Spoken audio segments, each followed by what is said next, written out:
bôi hụp đọc cầu quanh hợp bánh có nhị cầu sò bôi mi sa hái bôi hụp đọc cầu quanh hợp bánh có nhị cầu sò bôi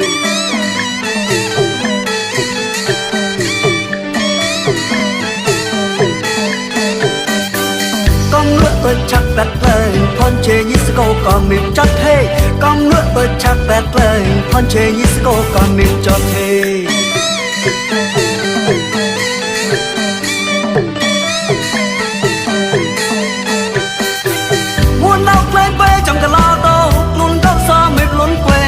a cho lê nhì nhì xa xa mịp a cho lê nhì nhì xa xa hầu ai ta kê chê man rộn ôi chọt chọt đón đón xa xa nhóm buồn mua mi đập chọt nhóm cao tị hành lôn à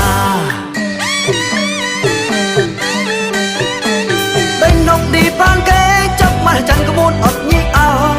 kẹp lại tay sông xa nóมันchẳng ọt nhị ao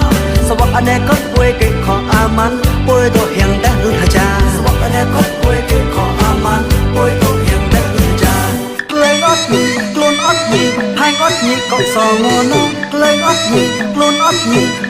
nhẹ cọc gió mùa nâu lê có gió mùa nâu có gió mùa